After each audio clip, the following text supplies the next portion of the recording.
My name is Joinau. Thank you for having me here today speak about CommuMEcation. Actually, I am surprised because this is in Korean and prepared in English. So this is not my presentation, right? This is not my PowerPoint. Yeah. After, okay. First, I would like to apologize to speak in English. I'm not confident enough to do that presentation in Korean. Especially, I had a very short notice, so I couldn't prepare in Korean, and as you see, I have even memory cards to do it in English. So I apologize for speaking in my broken French-English. So when I saw the title of this event, CommuMEcation, I asked myself, CommuME what, actually? And I thought about it. CommuMEcation, of course, it was about the communication between me and me.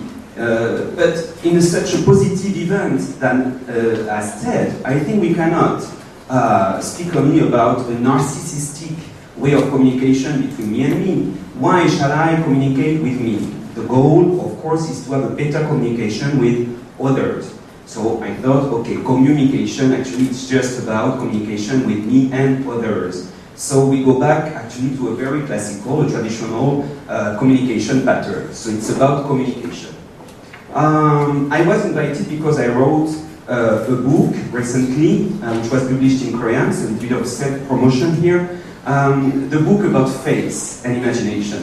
So the organizer asked me to do a presentation about communication and face. And I thought, yes, I can do it, of course. There are a lot of ways to communicate with the face, with myself. For example, if you look at the Lacanian theory of the mirror stage, the face is very important to develop the conscious of oneself and also the image of oneself through the face of others. I thought, okay, I could have spoken about a lot of things, you know. I could have spoken about face as a modern concept, which was invented quite recently.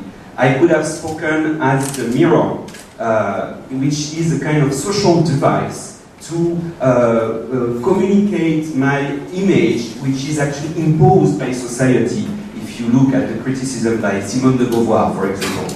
I could have developed the face as a mask, actually as a vector of identity. Because actually the face is a transition between me and the others. Face is what makes the link between me and the group. So of course with my social identity. I would have also spoken of Lévinas, a great French philosopher who developed a philosophy, a metaphysics of the face. Face being the place that I cannot really watch. I can only see it. The face is the place of the body through which I get to know, to touch, to get in touch with the otherness of the other. Face is a sacred place of the body, of the human being, where lies the humanity of the being. I would have spoken about all that, and I would have been very happy, and it would have been very traditional. But I thought, no, that doesn't work. That doesn't work because I'm a little bit cheating. Because I started to speak about something that I don't know. I know face a little bit because I've written a book. But what do I know about communication? I thought, you know, when you start to do any kind of work in social sciences, you start with definition. And I thought maybe I should start with the definition of communication. So in order to have a methodology, I thought that I should ask myself about communication. What is communication? Communication actually is everywhere nowadays in our societies. Every day, everywhere, in every field, we have communication.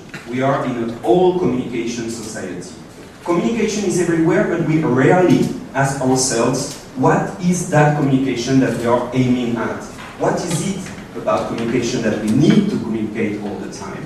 So I think we should start with a communication criticism, or a criticism of the communication, and that's why I changed completely the subject of my presentation today. So I am going to ask myself with you, what is this communication about? So first, maybe we should put it in a kind of historical perspective and ask ourselves, what is the history of communication, especially in sciences, during the 20th century? It started during the 40s and the 50s, 1940s and 50s, especially with the science of information, developed for cybernetics and later for computer science. So it was a very important science, actually. In the 60s, because of that, we had a whole communication era open in sciences. Communication was everywhere, in every field. And slowly, there was a democratization. These communication friends started to be everywhere in society during the 1970s. It's also the time when the philosophers, the thinkers started to be more critical about the approach of communication.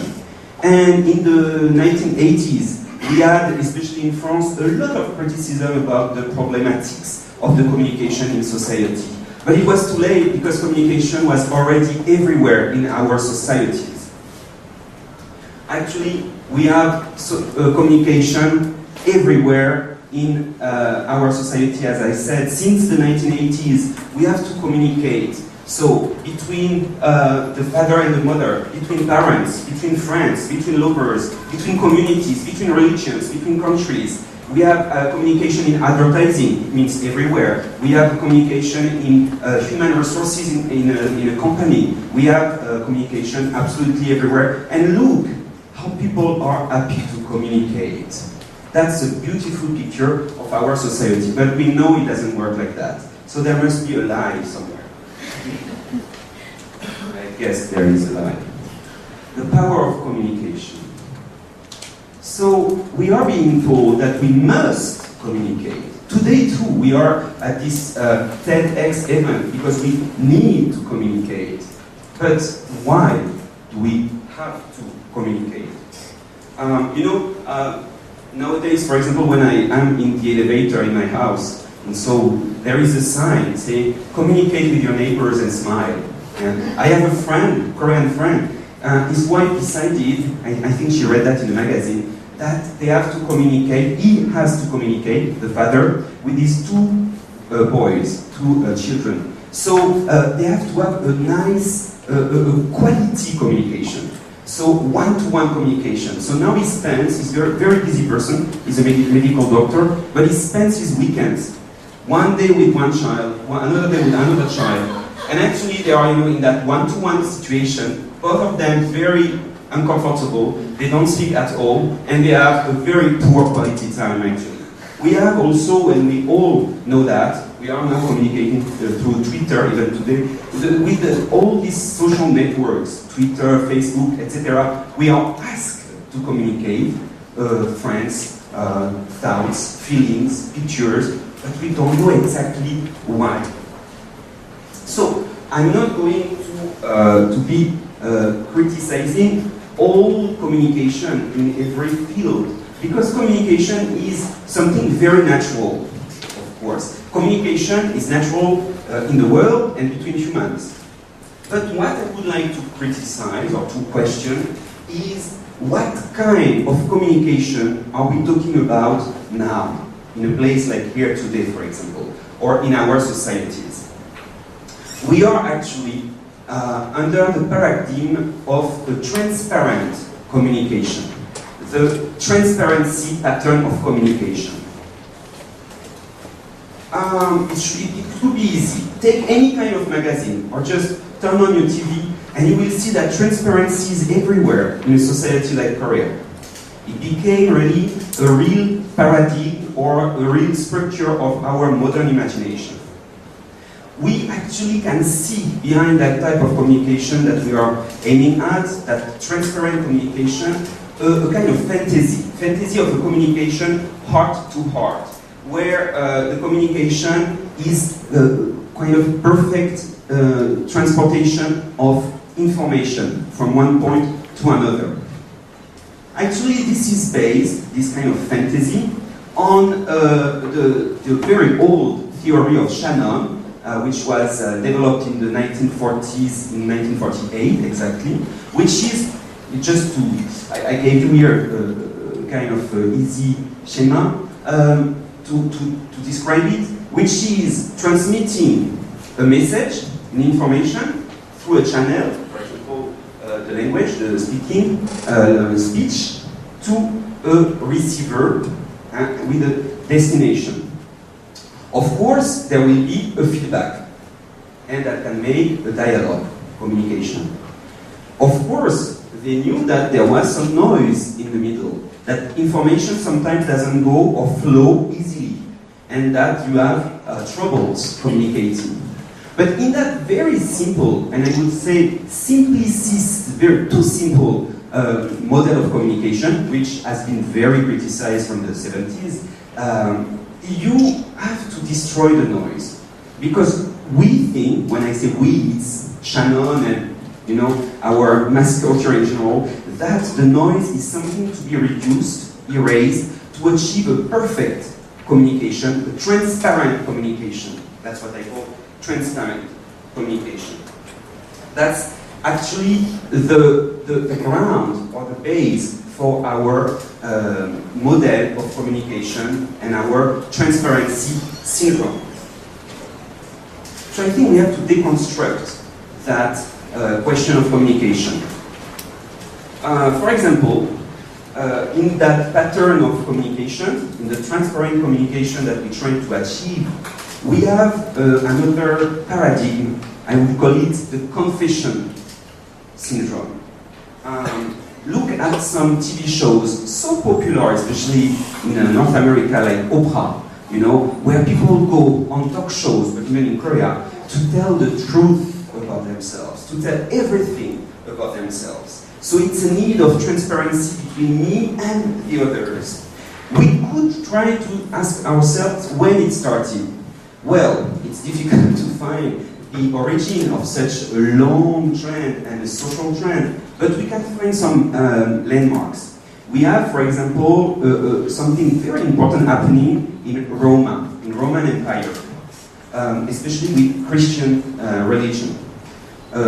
Someone like Saint Augustine, a very famous father of the church, who is also a writer. He wrote that book called Confessions, it's his memoirs. And it's maybe the first time that in literature we have such a transition, I would say such a writer who was able to tell everything about himself, about his inner world. And that was possible, to say it briefly, because we have in Rome that legal conception of the person, which is something which was made by the law in Rome, which met the face of the Christian religion and its philosophy of the inner self and inner world of the self. And the meeting of these two elements made a start, what we call the development of the ego culture of the West.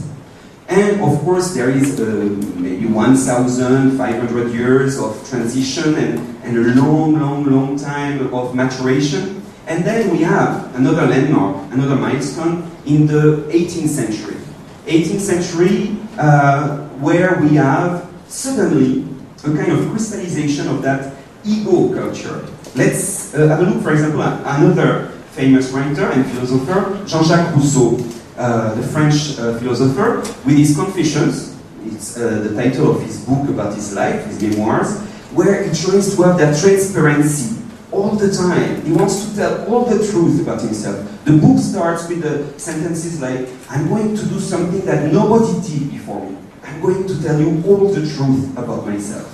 So he's going to be like trying to dig out all the truth, the bad things and the good things about himself, and to put them in the book. So we are at that very special time, the 18th century, which is very important for us because it's the start of the romantic imaginary in the West, but it's also, as you know it, the start of the capitalist society and economy. So we have suddenly a new kind of humanism, and starting with the 18th century. That's what I call the triad. So three elements very important, linked together, necessary to each other, are going to be a part of the new episteme. One is the ego culture. It's what Norbert Elias called the cult of the ego, egocentrism. Egocentrism, which has an echo in the anthropocentrism. Man is at the center of the universe and should reign, dominate over the world and the universe. Second one, which is industrial revolution, which is a ground for capitalism as a superstructure, as Foucault, for example, called it. And we have, very important, science and technique as an ideology. So we have here a pattern, which is actually very important. At the center of that, we have, we could say that we have a kind of unifying concept, the concept of it's not exactly a concept, it's more a structure of imagination, what Gilbert Durand calls the Promethean myth, the myth of Prometheus, you know, the god from the Greek mythology. It's a kind of religion of science, if you want to tell it briefly. So science is a tool for progress. You know, through science we are going to progress all the time. Technique is a way to dominate the nature and the world. And technology. What is technology? Technology, it's a language, logos, it's a language of technique. If it's a language, what is the grammar? What is the grammar of that language of technology? So technology is based actually on direct, transitive, operational, efficient communication.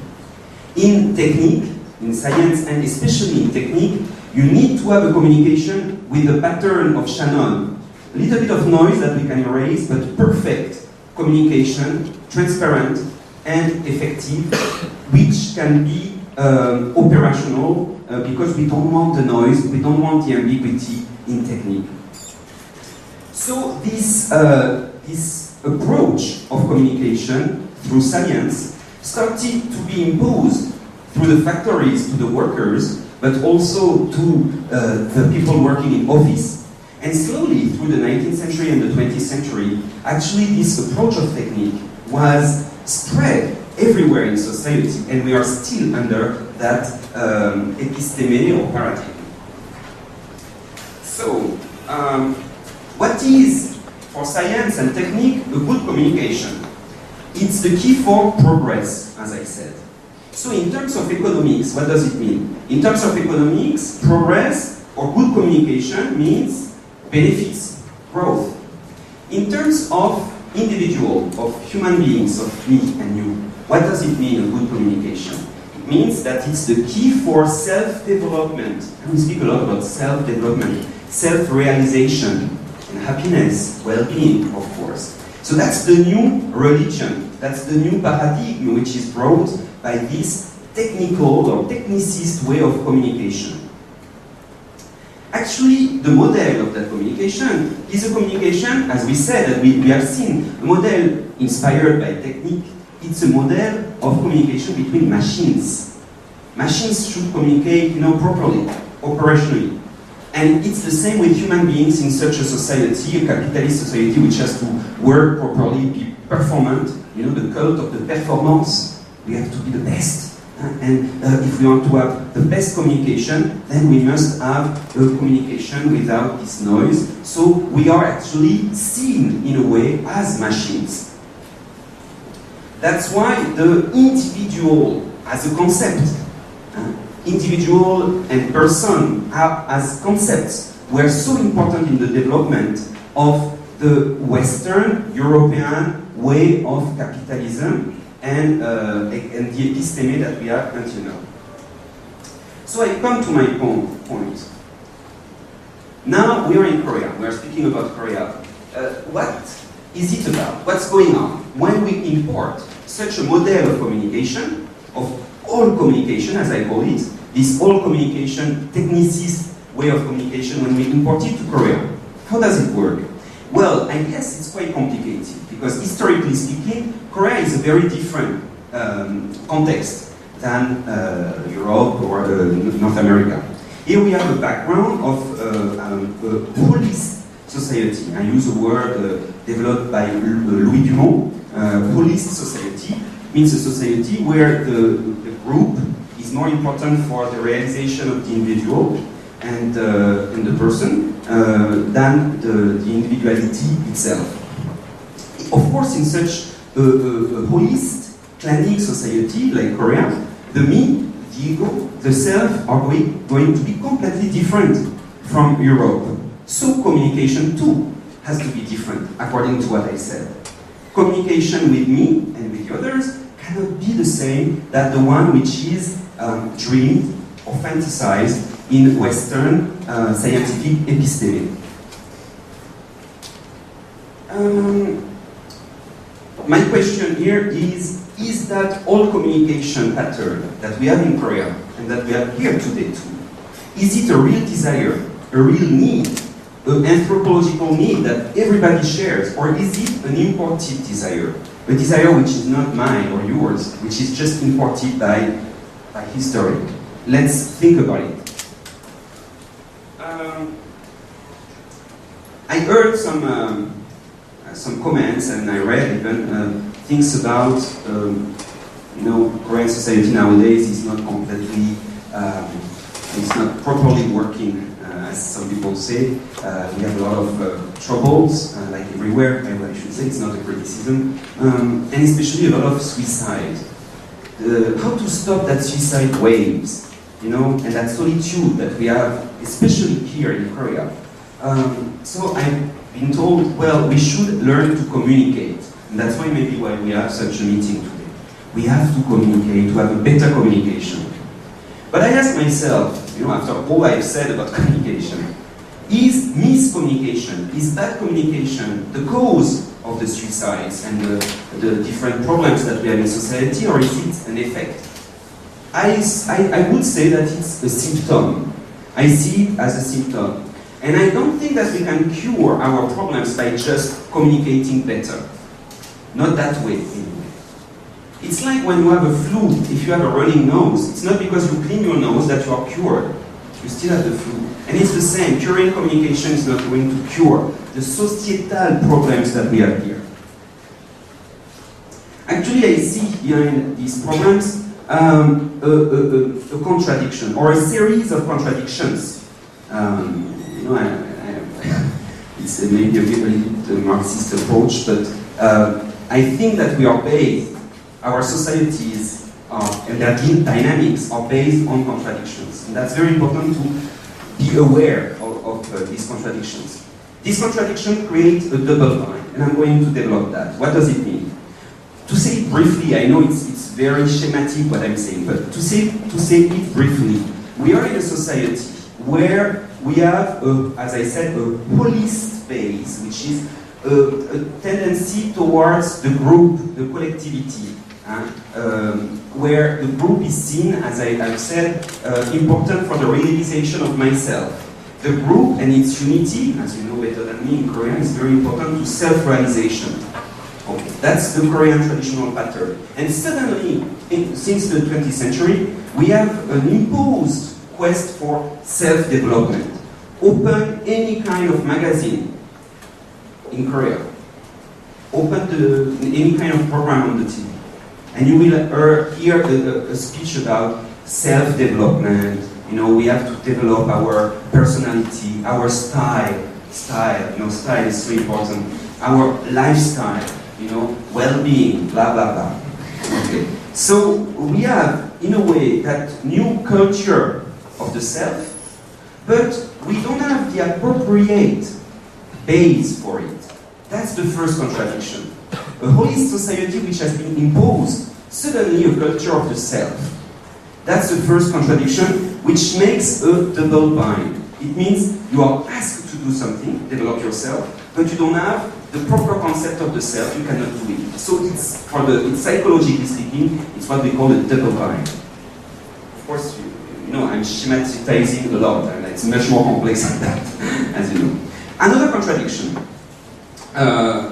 We have, as I said, the group seen as a source to individual realization and recognition in a traditional society, but our capitalist economy in Korea, like in the West, is based on mass consumption. It means that in that system, the individual well-being and personal lifestyle, as I said, is very important.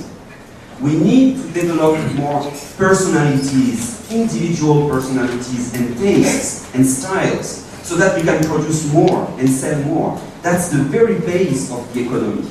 If we were all together, all the same, needing, only one kind of clothes, one kind of food, like with very simple desires, our economy would collapse. And that's actually why our society, capitalist societies, are based on communication and developing that kind of, nurturing that self-development. So that's another ideological contradiction. Actually, what we have is that transparent communication imposed on us is the source of an alienation. And that's exactly the situation where we are. All these contradictions make us alienated. We are actually looking still for a more traditional way of communication, which is not communication that we need. We don't want to communicate, basically. When I say we in Korea especially. I think we still are in the need for a relation, a link, a belonging, trying to belong. But the society offers us a model of exchange and of efficiency, competitiveness.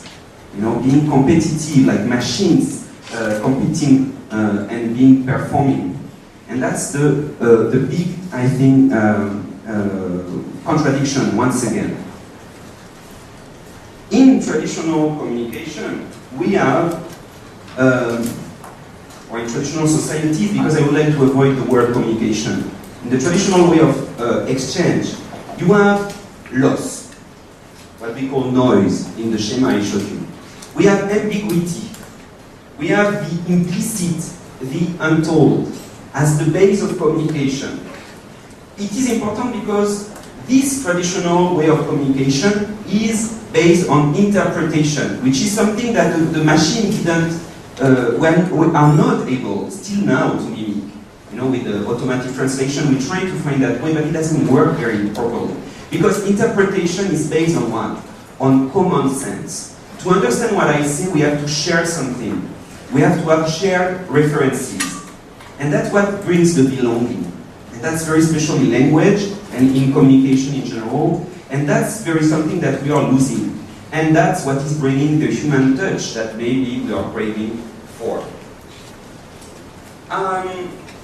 To sum up a little bit what I said, I think we are in a machine-like atomization of the society. That's very obvious. And that problem of being crushed between all these contradictions made this old communication pattern imposed to us not appropriate. And that's, I think, the source, the ground for all the troubles that we have in societies, especially a society like South Korea nowadays. The problem is that we focus too much on the performance. It's easy to say, but of course the conclusion is easy to understand after what I've said. What I'm going to say is that we have to try to work on a re-enchanting of the world, finding the sense of humanity, and I would like to come back to the concept of mystery as developed, for example, by Levinas. We have to find what is not measurable in human beings and human exchanges. What is not measurable. And communication, the way we approach it, is measurable. You see, I have in front of me that clock, giving me the time I have to speak. We are measuring time all the time, and it's normal. I have to be fast because there is someone else coming after, blah, blah, blah. It's normal, I understand that. I'm not criticizing the organizers. But we are measuring everything. The beauty, the mystery, the proper humanity of human beings cannot be measured. So that's why I want to come back. And for that, I have that beautiful poem from Han Yong-gun, Nime Chinmu, that I quote at the beginning of my book, at the end of my book about face, because I think it tells a lot. It sums up a lot. Your face may be total darkness. To see what your face makes it clear appearance only when I close my eyes. Your face must be total darkness. What does it mean? It's a bit complicated, even in Korean. It's not so easy to understand, but it's a very beautiful poem, or part of a poem. Your face becomes a face only when I close my eyes, in darkness. Your face, my face, is darkness. So that's the kind of mystery I would like to finish with. Leave you think about that darkness of the face. I think that it tells us that the mystery of the face, and when I say the face, I would say of human beings and relations between us, is beyond my reach. I cannot reach you completely. You are something that I cannot attain or use. You are beyond my reach because of that darkness of you. And that's the ground for my fascination. That's the ground for my respect for you. And that's the ground for my desire for you, which makes me go towards you and you towards me. And that's maybe the proper way to approach communication rather than the Shannon style of communication I've been presenting. So I know it's very general what I said, but thank you very much for listening. Thank you.